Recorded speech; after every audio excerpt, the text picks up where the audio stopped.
25 years ago, my son's betrayal killed my husband and left me a ghost. This morning, I found his son, my grandson, freezing in a rusty van. My son told him I was dead. He doesn't know I own a $100 million empire. And I'm about to offer his abandoned son a job as a dishwasher. Stick around. You'll want to see how this ends. I don't even flinch. That sound, that was the final punctuation on my old life. 25 years ago, that was the last sound my husband Arthur ever heard. He clutched his chest. He stared at the empty safe. He fell. My son, Robert, had just walked out. He never looked back. He didn't stop. He just adjusted his cuff and kept walking. The doctor called it a massive coronary. I knew what I saw. It was murder by spreadsheet. I buried Arthur on a gray Tuesday.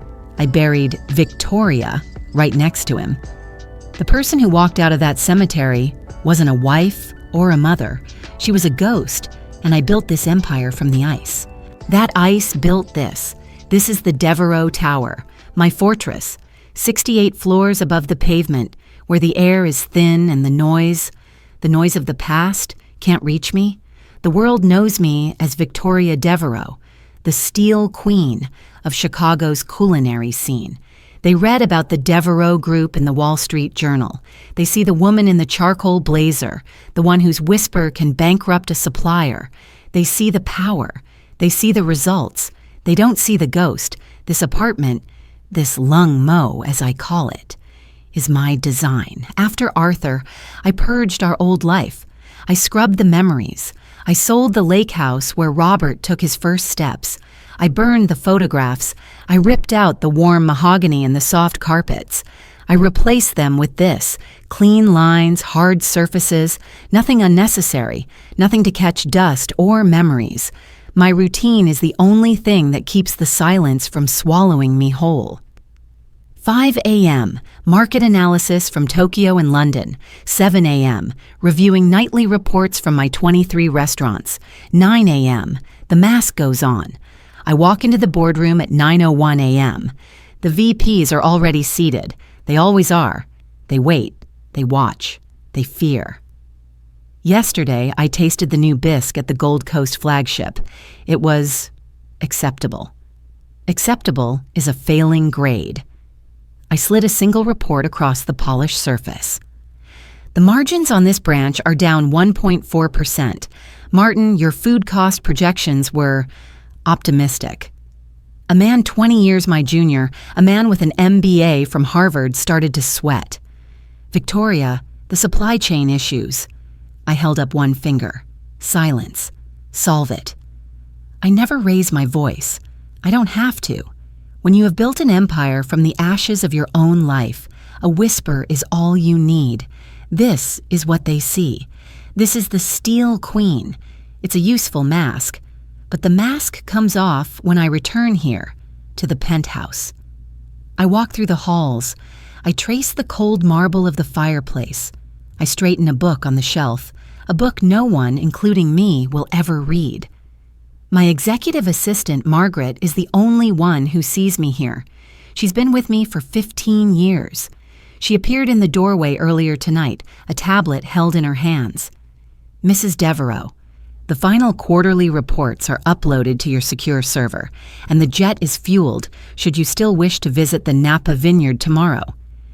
I continued to stare out the window. The city lights blurred into streaks of red and white. I won't be going. Cancel Napa. A pause. She is professional. She knows the boundaries. The boundaries are made of steel. Yes, ma'am. Will you be requiring dinner service tonight? My eyes flickered to the empty 12-person dining table, gleaming, pristine, set for ghosts. No, Margaret. That will be all. She nodded. She did not ask why. She did not ask if I was all right. She left. The silence rushed back in.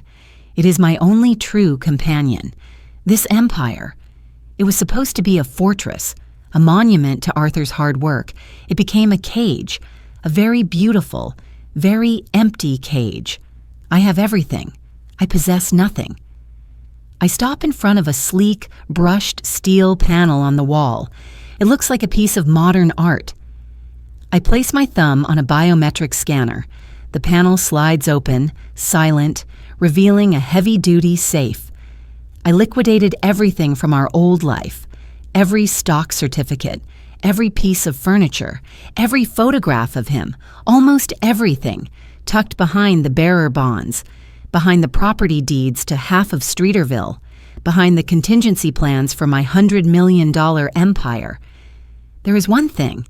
It's a cheap plaque, wood laminate and a small brass-plated plate. I reach past the stacks of currency and pull it out. The 1998 Chamber of Commerce Entrepreneurial Integrity Award. It was the first award Arthur ever won, years before the Empire, years before Robert. He was so proud. He hung it by the kitchen door in our old house. The house Robert sold. The plaque is worthless. I kept it. I haven't opened this safe in 3 years. I trace the engraved letters. Integrity. What a hollow word. I tell myself I keep it as a reminder of what we were building before the rot set in, a reminder that the name Devereaux once meant something more than profit margins and ice. But lately, that reminder has started to feel different. Not like a memory, but like an itch, a loose thread, a crack in the ice I've spent 25 years perfecting. A question that demands an answer. I place the plaque back. I close the heavy door, but the question remains. That question. That itch. It followed me from the vault. It haunted me as I stood by the window, watching the river of headlights move through the city. A loose thread. What do you do with a loose thread? Do you cut it and pretend it never existed? Or do you pull it and risk unraveling everything? My phone buzzed on the marble counter. Once. A single sterile notification. It was from a man I've never met, a private investigator in Detroit, a man I hired 3 weeks ago on that vague premonition, that itch. I told him I was handling an estate liquidation, an old forgotten branch of the family. I gave him one name, Robert Devereaux. Find out where he is, I said. Find out what he's done. I didn't ask about the money. I knew where the money went. It was gone. I was looking for something else. I was looking for the rest of the rot. I opened the email. The subject line was simple. Case 044, Devereaux. It was a clean report, factual, devoid of emotion, a digital ledger of a life. Robert Devereaux, current residence, Grosse Pointe, Michigan, married, 2 children, no outstanding warrants. He'd landed on his feet. Of course he had. He used Arthur's money to build a new life, a clean life, just a few states over. He was living the life he stole. I almost closed the file. It was what I expected. The monster was thriving. The end. But I scrolled down. There was an addendum. Associated persons of interest. My breath caught. Not for Robert. For a name I had never seen before. Liam Devereaux, age 25 inches. My son had a son, a grandson. Arthur's grandson. The investigator had been thorough. Current residence, unhoused. Vehicle, 1999, Ford Econoline van, blue. Known associates, Ruby Devereaux, age 3, daughter. My finger trembled as I clicked the attachment. It wasn't a spreadsheet. It was a photograph, grainy, taken at night, lit by the sulfur yellow of a single street lamp in a Detroit blizzard. A rusty blue van. The side door was open. Inside, a young man, a boy, sat hunched, wrapping a small child in what looked like a thin, worn-out jacket. His face was hollow. His eyes were dark pools of shadow, but they were Arthur's eyes. I would know them anywhere. I gripped the edge of the marble countertop. The stone felt warm against my suddenly frozen hands. I scrolled back to the text of the report. My eyes scanned the lines, looking for the error, the mistake, the reason. How does a Devereaux end up here? And then I saw it. The final line of the report. The mini twist, the dagger. Note, subject Liam made one call for assistance on October 14th, post-eviction. Recipient, Robert Devereaux. Father. Request. I read the word. I read it again. Request. Denied. The ice didn't crack. It vaporized. It was replaced by something pure, something hot, rage. 25 years ago, my son stepped over his father's dying body for money, and today, he was letting his own son freeze to death in a van. For what? To avoid the inconvenience? The pattern. The same chilling, sociopathic calculation. The same soulless indifference. He wasn't just a thief. He wasn't just a bad seed. He was a monster. A monster who was letting Arthur's bloodline die on the frozen pavement of a forgotten street. I looked from the photo to the skyline of my kingdom, my empty, pristine, $100 million tomb, the Steel Queen, the ghost. Ghosts can't feel. Ghosts can't act. But I wasn't a ghost anymore. I was a grandmother. Arthur's legacy wasn't in my vault. It was freezing to death in a van. The Steel Queen just found her purpose, and I was about to go to war. The rage from that email was a fuel. It burned cold. I didn't call Margaret. I didn't tell my pilot to prep the Gulf Stream. This wasn't a job for the CEO of the Devereaux Group. This was a task for Victoria. This was personal. I flew commercial to Detroit. I rented a black anonymous sedan, and I drove it myself into the neighborhood the GPS warns you about. The blizzard from the investigator's photo had melted into a landscape of gray, biting slush. The streets were lined with the bones of dead factories. The air smelled of wet garbage and diesel. I found the alley, and I found the van. It was a 1999 Ford. Blue. Patches of rust bled through the paint like open wounds. A tomb on wheels. I parked the Lincoln 20 feet away. I stepped out. My leather heels, handmade in Italy, sank an inch into the mud. I didn't care. I walked to the van. I didn't hesitate. I didn't think. I just moved. I knocked. Not on a door. On the cold, rusted metal panel. The sound was dull. Dead. A moment of silence. Then a scraping sound. The side door slid open, protesting with a scream of tortured metal. And there he was. He was thin. So thin. The photograph didn't capture the pallor of his skin, the bruised blue tint under his eyes. He was holding the small child, Ruby, to his chest. He shielded her instinctively, turning his own body toward the opening. His eyes. My breath hitched. I stopped. They were Arthur's. Clear, deep, intelligent, and right now absolutely terrified. He looked like a cornered animal. "Can I help you?" His voice was rough. Hoarse from the cold. "Liam Devereaux?" His eyes narrowed instantly. Suspicion. "Who's asking?" "My name is Victoria Devereaux." The name hit him, but not how I expected. He recoiled, pulling the child tighter. "Devereaux?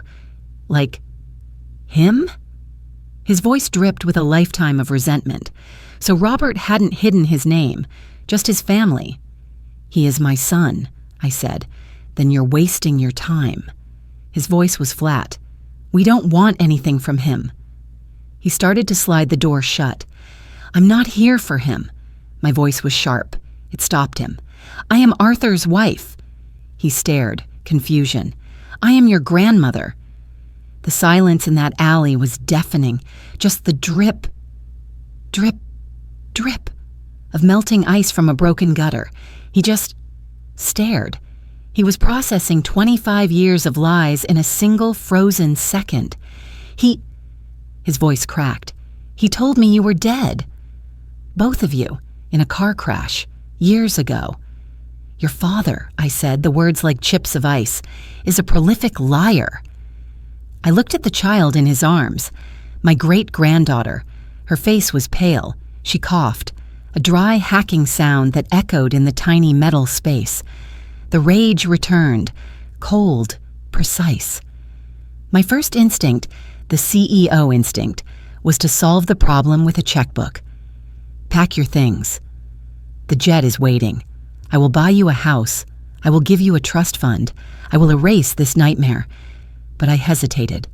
I looked at his eyes, Arthur's eyes, and I remembered. Money was the poison. Money is what Robert craved. Money is what Arthur earned and Robert stole. Money was the weapon Robert used to kill his father.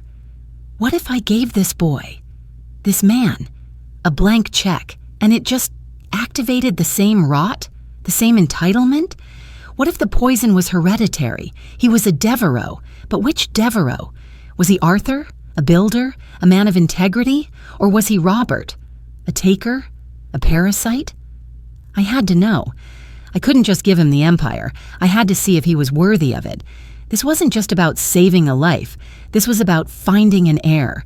This was about finding the true legacy of Arthur Devereaux. So, in that frozen alley, my multi-million-dollar rescue plan changed. This wasn't a rescue.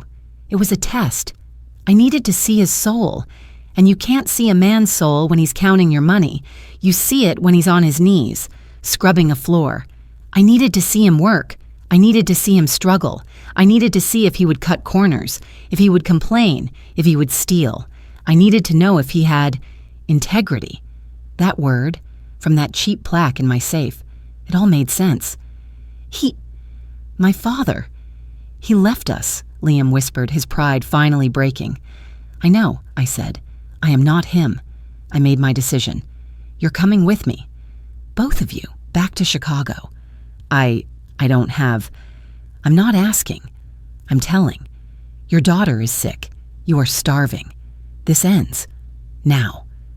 He was too weak to argue. He just nodded. I got them on my jet that night. I didn't tell him who I was. Not really. He thought I was just comfortable. We landed in Chicago. I didn't take them to the penthouse. I put them in a clean, furnished, 2-bedroom corporate apartment in a decent building, miles from the tower. I had my private doctor see Ruby. I had food delivered. For 3 days, I let them sleep, let them eat, let them feel safe. On the 4th day, I visited. Liam was stronger. The color was back in his face. Mrs. Devereaux. Victoria, how can I ever repay you? I'll work. I'll do anything. There it was, the opening. I'm glad to hear that, I said, my voice perfectly neutral. I don't give handouts, Liam. I give opportunities. Anything, he repeated. My company, the restaurant group, we have an opening. He brightened. A manager? An accountant? I'm good with numbers. I let the steel queen mask settle. It's an entry-level position, in the kitchen. A cook? I can learn. Washing dishes at my flagship downtown, 6 p.m. to 2 a.m., minimum wage plus benefits. His face fell. Just for a second. I watched him. I watched the pride war with the desperation. I watched him look at his sleeping daughter. He took a breath. He stood up straight. And in that moment, I saw Arthur. When do I start? He asked. I told him the address. I gave him a new pair of non-slip shoes. What I didn't tell him was that I owned the building and that I'd be watching him on a screen from my office, 68 floors above his head. The test was on. The test was on. For 2 years, my office in the Devereaux Tower had a secret, a dedicated monitor split into 12 feeds. Camera 4B, the dish pit at the flagship, was my primary focus. I watched my grandson. He arrived at 5:50 p.m. Every night, he plunged his hands into greasy water, heated to 180 degrees. He scrubbed, he stacked, he sweated. He never complained. He just worked. He didn't know I owned the building. He didn't know I saw him. He just knew the work had to be done. 3 months in, the first real integrity test, a busboy rushing knocked a customer's wallet into the trash bin by the dish pit. Liam saw it. He paused. He looked around. No one else was watching, except me. 68 floors up. He pulled the wallet from the coffee grounds. He wiped it meticulously clean on his apron. He walked it to the front of house manager. The manager thanked him, offered him $50 from the wallet. I watched Liam shake his head. Just doing the job, he muttered, and walked back to the steam. I felt something. A crack in the ice. Arthur would have done that. I gave the kitchen manager, Sal, only one order. No favors. Just observe. Sal's reports started coming weekly. He's not a dishwasher, Mrs. D. He's a sponge. He's watching the line. He's asking the right questions. 6 months in, Sal moved him to prep, against my orders. I need him, Victoria, Sal argued. He's better than my prep cooks. He's faster. So I watched Liam learn. I watched him memorize every station. He respected the food. He respected the work. He was the first one in, the last one out. He was Arthur's blood. Years passed. I watched from my glass tower as Liam Devereaux rose. Dishwasher, prep cook, line cook, sous chef, chef de cuisine, general manager. He earned every single promotion. He never asked for a raise. He just earned the next one. He was succeeding in the empire I built, having no idea it was his. He proved the rot was not hereditary. He was the true heir. So, last week, I made my final move. The Devereaux Group needed a new CEO. The board had their Ivy League candidates. I had mine. I called Liam to the tower, to my office. He had never been this high up. When he walked in, saw the view, and then saw me behind the desk. His face went pale. Victoria. Mrs. Devereaux. This building. It's ... It is, I said. And you, Liam, are my new CEO. You've earned it. The public announcement was scheduled for the annual stakeholder meeting, today. The room was packed. The press was in the back. Liam was at my side, nervous, in his first $1,000 suit. He looked right. And that is when the monster smelled the blood in the water. Just as I was about to step to the podium, my assistant's voice crackled in my earpiece. Mrs. Devereaux, I am so sorry. There is a man at the entrance, a Mr. Robert Devereaux. He says he's your son. He's very insistent. I looked toward the back of the ballroom. There he was, older, softer, dressed in a suit that tried too hard. He was smiling at the security guard, that same hollow, charming smile. The smile he gave Arthur right before he emptied the safe. He'd seen the press release. He saw the name. He came to collect. The trap I set to find an heir had just caught a monster. Let him in, I whispered into the mic. Give him a seat, right at the front. The show was about to begin. Security guided Robert to the front row seat. He sat, crossed his legs, and beamed, looking proud, as if this entire event was in his honor. I saw Liam, at my elbow, go rigid. I have this, I murmured. I walked to the podium. The microphone was cold. I tapped it. The thump echoed. Thank you for coming. Today we are not just announcing a new CEO. We are celebrating the future.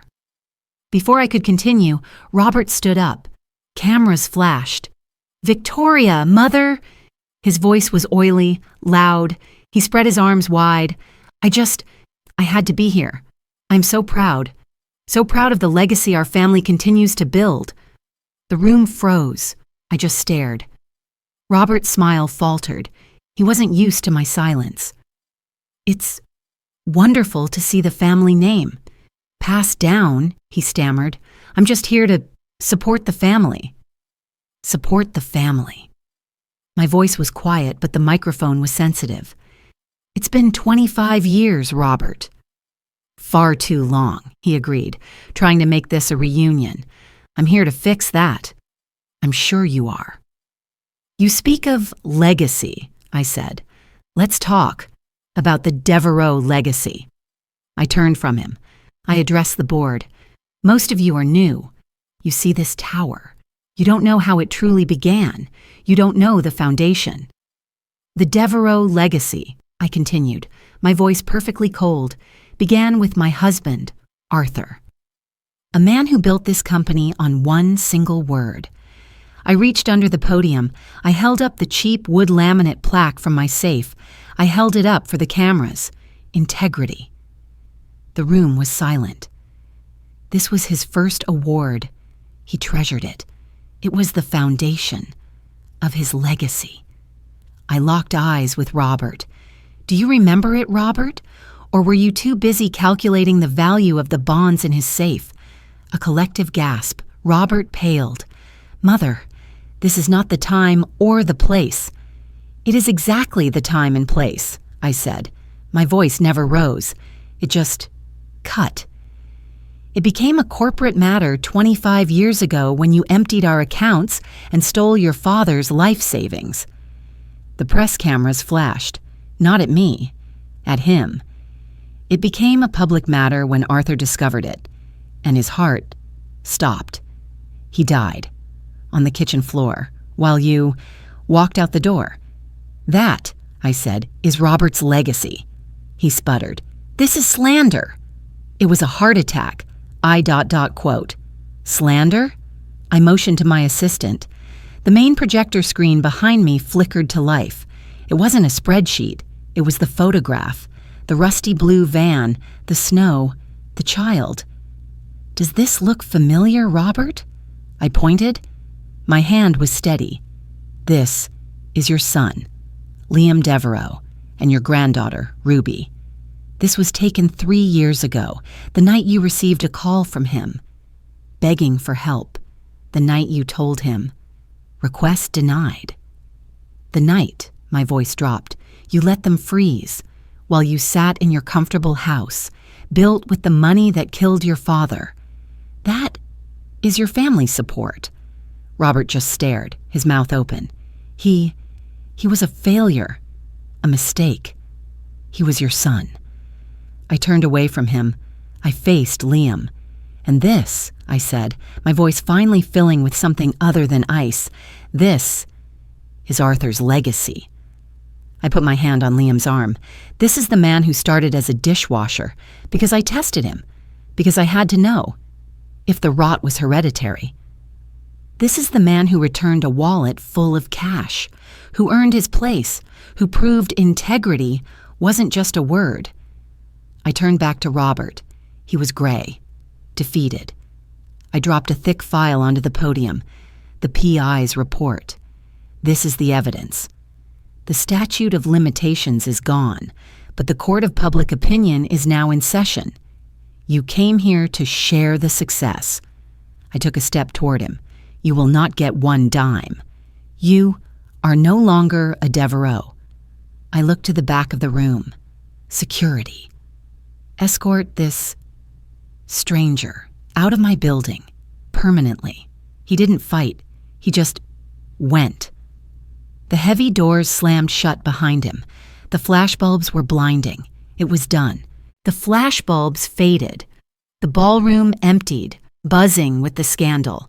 The press, the board members, they got their story. Liam remained. He didn't speak. He just walked over to me at the podium. My hand, I realized, was still gripping that cheap wood laminate plaque. It was shaking. He placed his hand over mine. His was steady, warm. He looked at the plaque, then at me. He just smiled. Let's go home, Grandma. Home. The word felt foreign. But as we rode the private elevator up to the penthouse, for the first time in 25 years, it sounded like a destination, not a fortress. This penthouse, it smells different now. It's not the sterile, empty scent of Windex and industrial air filtration. It smells of cinnamon, of melting butter, of life. My kitchen, once a cold marble mausoleum, is a mess. There is flour on the floor. There are eggshells on the counter. It is perfect. My hands, they aren't holding a quarterly report. They aren't clenched into fists. They're covered in dough. The heavy Devereaux diamond I wore as armor for 25 years, it's gone. I took it off after the meeting. I didn't even realize I'd done it. It's in the safe now. I don't need it. Ruby, my great-granddaughter, is standing on a kitchen stool. She has a streak of flour on her nose. More sugar, Grandma, she demands, plunging her small hands into the bowl. I laugh. The sound surprises me.